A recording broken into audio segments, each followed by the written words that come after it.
His small face was streaked with dried tears when I picked him up from school. But he didn't want to tell me what was wrong at first.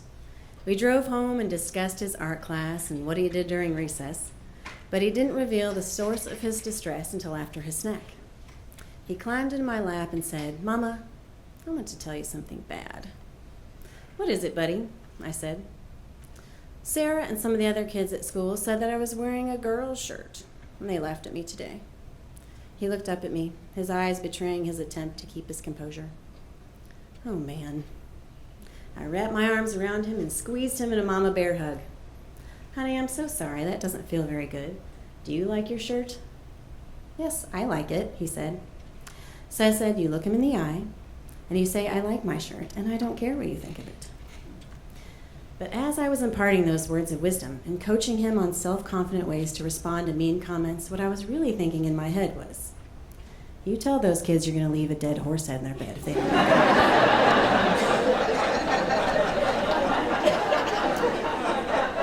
Or, "I'm part Sicilian and I have plans for you." For every nugget of knowledge I offer my son, there's a war going on in my head about what I truly want to say.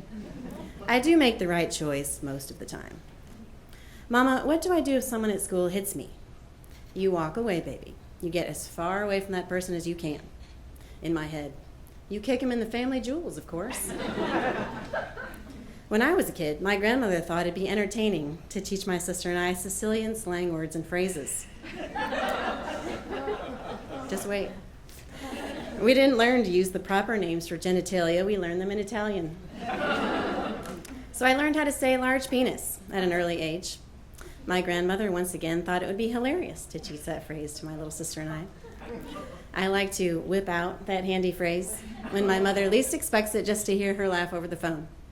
It's Begiola Longa, in case you want to know. Grandma, a widow for 25 years before she died, also taught me how to say, "Mother of God, I'm single with 2 kids" in Italian. I haven't needed that phrase ever, but it sounds nice when it rolls off the tongue. Madonna mia, schietta sogno sputtosatto go tu figlia. But my favorite 2 phrases my grandmother taught me were not lyrical in any way. However, they were quite useful. When another kid was annoying me, I shook my fist and growled, "Scascia faccia," with a menacing grimace, which means roughly, "I'll break your face." Or if I were really pissed, I could say, "Fangu, due se macchia fiche," which is really nasty, and if you want to know later, I'll whisper it in your ear. Words are powerful, and I want to equip my son with the words he needs to navigate life successfully. We taught him to practice good manners, and he started ordering for himself at restaurants when he was 3. He says, "May I please?" and "Thank you, sir." When he comes to me with a kindergarten-appropriate dilemma and tells me something's not fair, I tell him to use his words. Hopefully he'll choose the right ones, too. I remember when he was a toddler and learning, it seemed, 10 new words a day. I was very careful of the words I used because he was my own personal parrot, repeating everything he heard.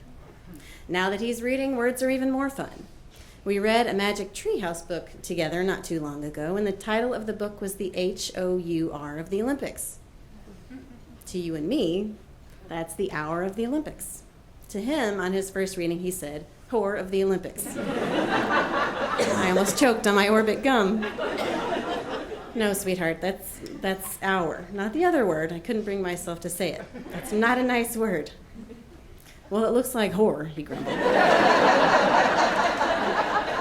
Because I'm 13, apparently, I had him read the word to his father the next night. "Tell Daddy, what does that say, sweetie?" "Whore of the Olympics." We may be talking about a whole new set of children's books that are not appropriate for children. I try to be smart and kind and thoughtful about my responses, teaching him to be the kind of boy I'd want to encounter in his daily life. I teach him about compassion and forgiveness and offering understanding when someone's having a bad day. When a boy in his class is not kind to him, I remind my son that little boy's mom just had a baby. He might feel like he needs extra attention. But what I'm thinking is, seriously though, kid? If you make my son cry again, I'm going to sneak into your house and rip the heads off your stuffed animals. But I wouldn't do that because I live in Texas. And because that wouldn't be very nice.